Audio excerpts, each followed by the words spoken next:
سلام علیکم ستړي مشئ جرمني له ظریف سره یوټیوب چینل ته په خیر راغلی. په دې درس کې دغه درې اړین موضوعات زده کوو. لومړی د تېرې زمانې ډس پرفیکټ څه شی ده، چیرته کارول کیږي، جوړښت یې په څه ډول ده. دوم پختیتیپ څوای څه شی ده، باقاعده او بې قاعده فعلونو کې پختیتیپ څوای څنګه جوړیږي. او دریم زاین او هابن زده کوو چې له کومو فعلونو سره زاین کارول کیږي او له کومو فعلونو سره هابن.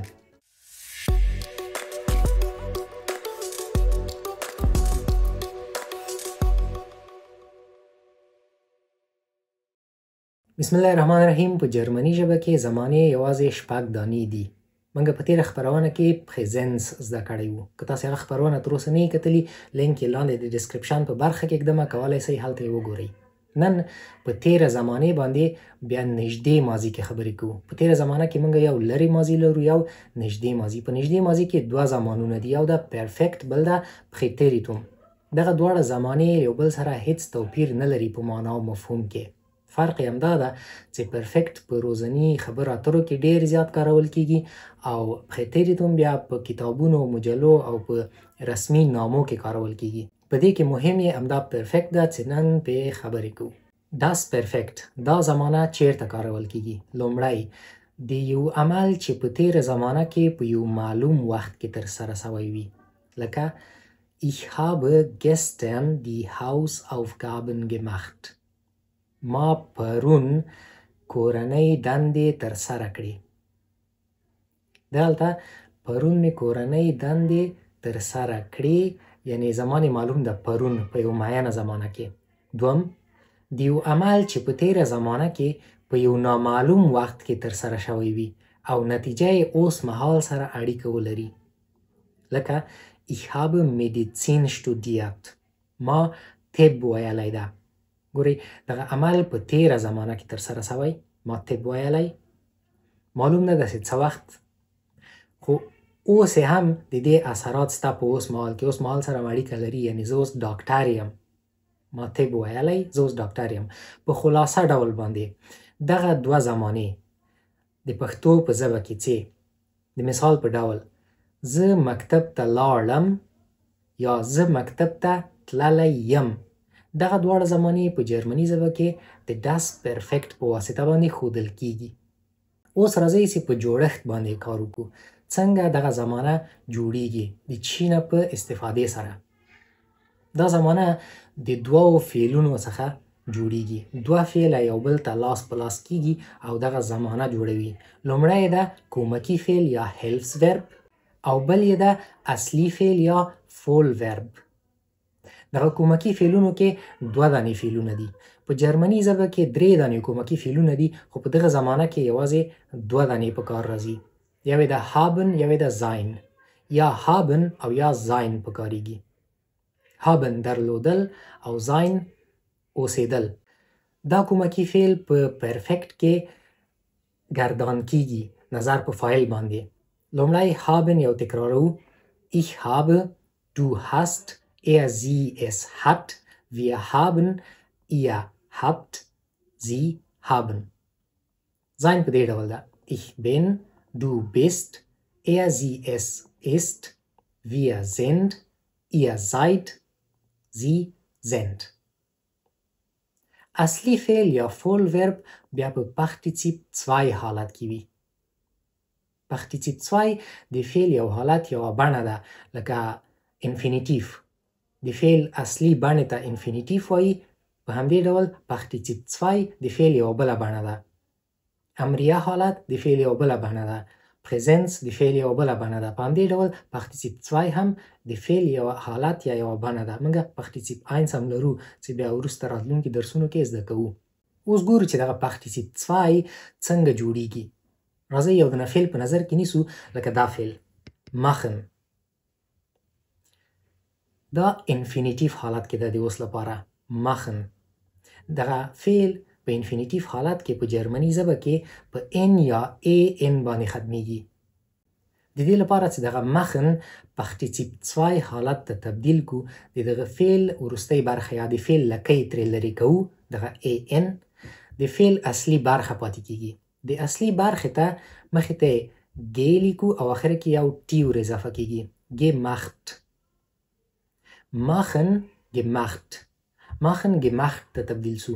دغه ته وایي پارټیسیپ 2. دغه پارټیسیپ 2 حالت د ټولو فاعلي ضمیرونو لپاره یو شی ده. Ich habe gemacht, du hast gemacht, er sie es hat gemacht, wir haben gemacht, ihr habt gemacht, sie haben gemacht. دا ذاتي ګردان نه غواړي ټول لپاره په یو ډول ده. پام مو وي چې دغه قاعده چې موږ ذکر کړه چې دغه ان د فعل له اخر نه لرې کوو، سر کې ګ ای او اخر کې ټي اضافه کوو، دا یوازې د regelmäßige فعلونو لپاره دي یا د باقاعده فعلونو لپاره. د بې قاعده فعلونو لپاره بیا داسې قاعده نشته. دا قاعده هغلته جوړه نه راځي. وروسته بیا په بې قاعده فعلونو باندې هم خبرې کوو. د بل مثال لپاره یو بل فعل راخلو. کوخن. کوخن هم regelmäßige فعل ده. د دې پارټیسیپ 2 څنګه کیږي؟ gekocht. د ټولو ضمیرونو لپاره gekocht. په سر کې گ او اخره کې ت اضافه سو. دا هم regelmäßige ده. ځای چې اوس مثالونه وګورو. دې جملې ته پام وکړئ. Ich mache ein Foto. زه یو عکس اخلم. دا جمله په اوسني زمانه کې ده. دغه mache فول ورب ده، اصلي فعل. اصلي فعل ده کنه. Ich mache ein Foto. دا که تیرې زمانې ته واړو. Ich habe ein Foto gemacht. ما یو عکس واخیست یا ما یو عکس اخیستی ده. دا دواړه معناوې درلودلی سي. بیا نظر په هغه وضعیت باندې چې یو نفر له بل کس سره خبرې کوي، دا معنا باندې پوهېدلی سي چې دا معنا یې چې د عکس واخیست که عکس اخیستی ده. دا په هغه عملي محاوره کې یا عملي خبرو اترو کې بیا دا معلومیږي. اوس په دغه جمله کې ich habe ein Foto gemacht، دغه habe زموږ helfsverb ده، کومکی فعل. دغه فعل عمل نه ښکاره کوي. دا اصلي فعل نه ده. دی یوازې کومک کړی دی چې دا das perfect زمانه جوړه کړی سو. gemacht زموږ فول ورب ده، اصلي فعل ده چې عمل ښیي. دغه gemacht په پارټیسیپ 2 حالت کې ده. زو نور مثالونو ته یو څو نور regelmäßige فعلونه هم زده کوو. موږ لرو انفینیټیو حالت یا اصلي د فعل حالت، پارټیسیپ 2 او مثالونه. لومړی فعل ده کوخن. کوخن پارټیسیپ 2 کې کیږي gekocht. بیلګه ich habe Fleisch gekocht. ما غوښه پخه کړې ده. kaufen پارټیسیپ 2 کیږي gekauft. ich habe gestern Wasser gekauft. ما پرون اوبه واخیستلې. fragen gefragt. er hat den Lehrer gefragt. هغه له ښوونکي پوښتنه وکړه. تاسو وینئ د ich لپاره habe سوی، د er لپاره hat کنه. leben gelebt. احمد hat früher hier gelebt. احمد پخوا دلته ژوند کوو. früher پخوا یا مخکې. lernen gelernt. ich habe schon den Dativ gelernt. ما وخته داتیو زده کړی. schon وخته. بل فعل ده arbeiten. پارټیسیپ 2 کیږي gearbeitet. دا ولې gearbeitet سوی؟ دا unregelmäßige verb ده؟ نه، دا unregelmäßige نه ده. د دې لپاره et په آخره کې اخیستی ده، ځکه چې arbeit په آخره کې له ځایه یو دانه ت لري. نو دوه دانې ت څنګ په څنګ تلفظ یې ستونزمن ده. د همدې لپاره د اسانه تلفظ لپاره یو دانه بل ای هم اضافه سوی ده، که نه regelmäßige ده په اصل کې. بیلګه wir haben den ganzen Tag gearbeitet. موږ ټوله ورځ کار وکړ. دا ول regelmäßige یا باقاعده فعلونه. اوس راځو بې قاعده فعلونو ته. unregelmäßige verben. له نوم نه معلوم ده چې د دې د جوړښت لپاره کومه خاصه قاعده نسته ده. بې قاعدې د دوی پارټیسیپ 2 جوړیږي. یو څو بیلګې راخلو ترڅو تاسو ته معلوم شي دوی څنګه په کوم ډول باندې بې قاعدې دي. انفینیټیو حالت کې یو دانه فعل لرو ذهن. ذهن آیا دا هم داسې کیږي gesät؟ نه، ځکه دا باقاعده نه ده. دا هغه مخکینۍ قاعده نه تعقیبوي. نو دا په څه ډول کېږي؟ gesehen gesehen. تاسې ګورئ چې هغه فعل په خپل حالت پاتې دی او ge ور اضافه سوی مخې ته. بیلګه: hast du den Film gesehen؟ آیا تا هغه فلم کتلی؟ دلته ځکه چې سوالیه جمله ده hast د جملې سر ته راغلی. hast du den Film gesehen؟ geben geben کېږي gegeben. ich habe ihm das Geld gegeben. ما هغه ته پیسې ورکړې.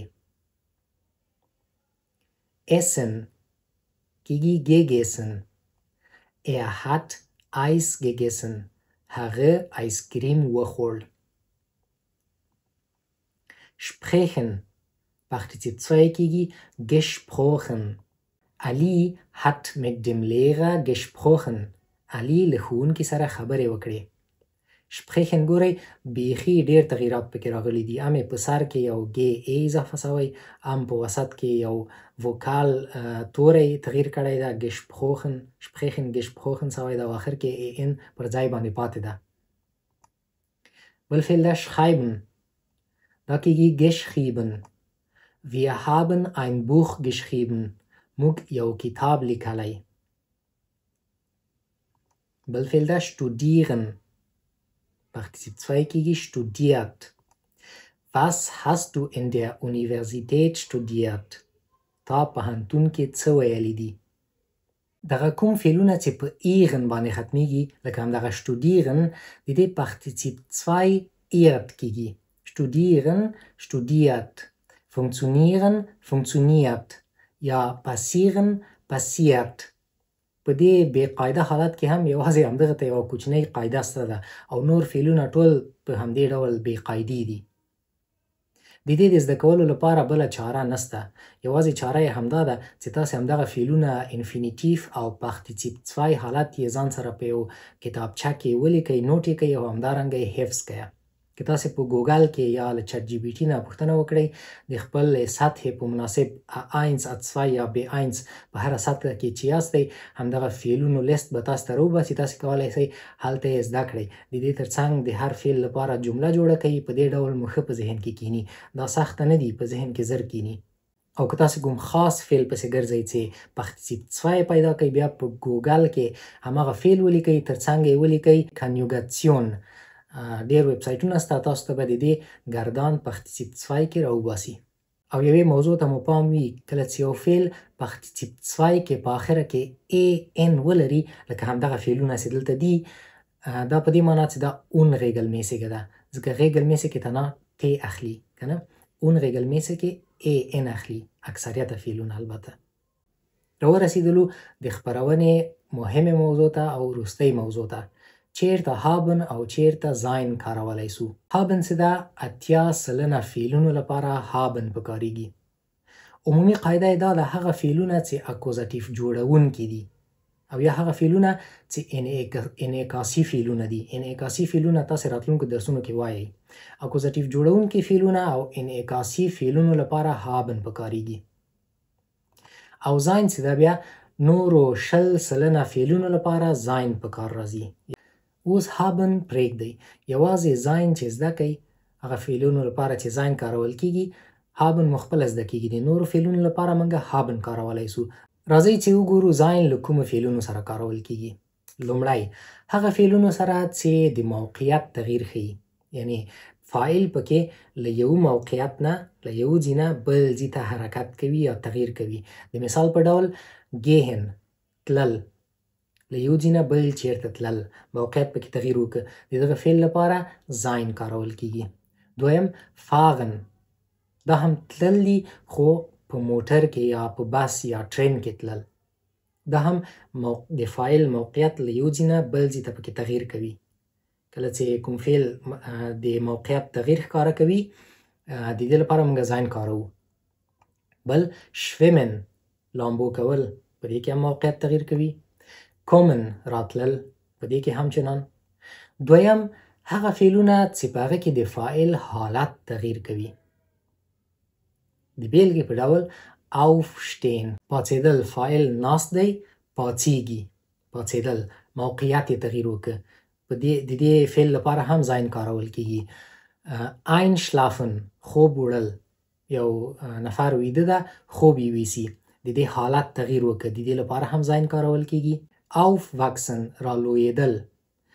یو سړی کوچنی ده رالویږي، یا یو ونه یا یو بوټی کوچنی ده رالویږي. د دغه لپاره هم زاین فعل کارول کیږي. بل فعل ده sterben مړ کیدل.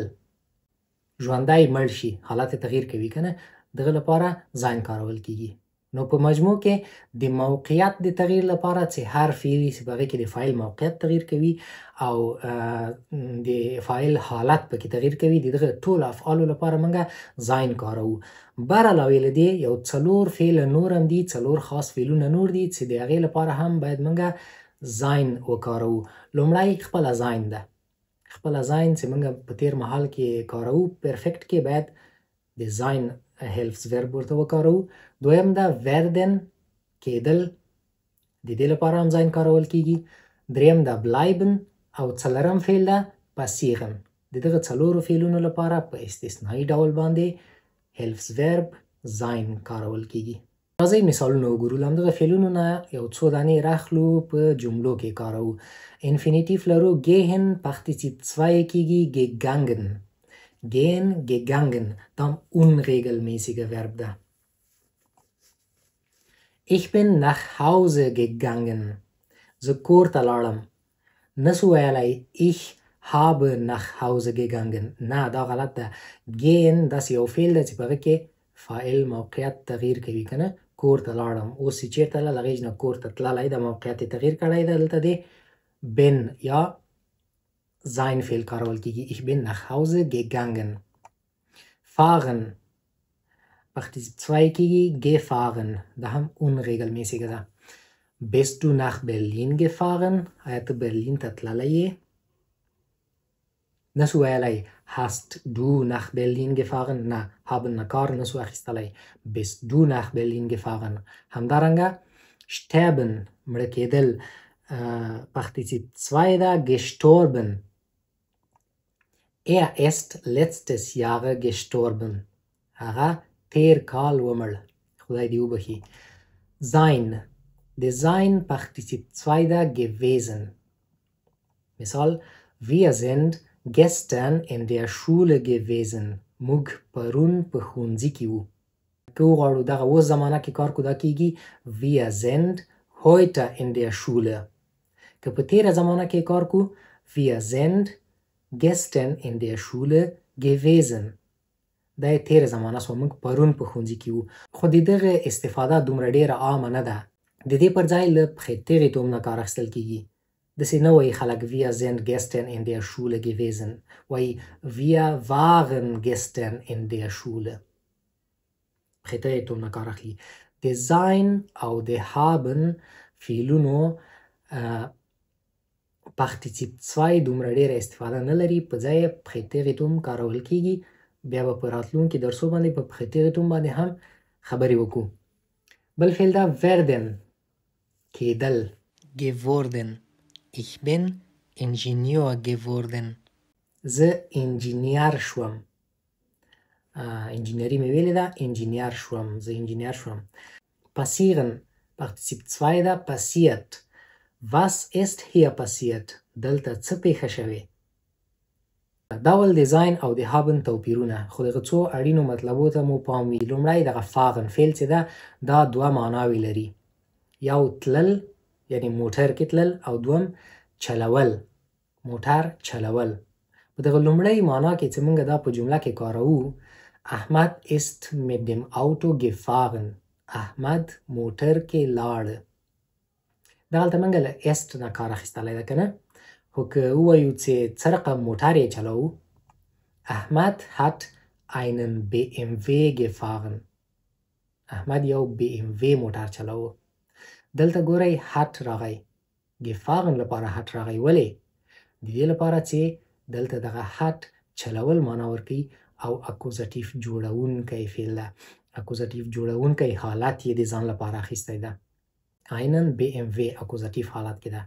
کله هم چې زمونږ مفعول اکوزاتیف حالت کې وي هلفس ورب هابن اخلي. دغه مطلب ته مو پام وي.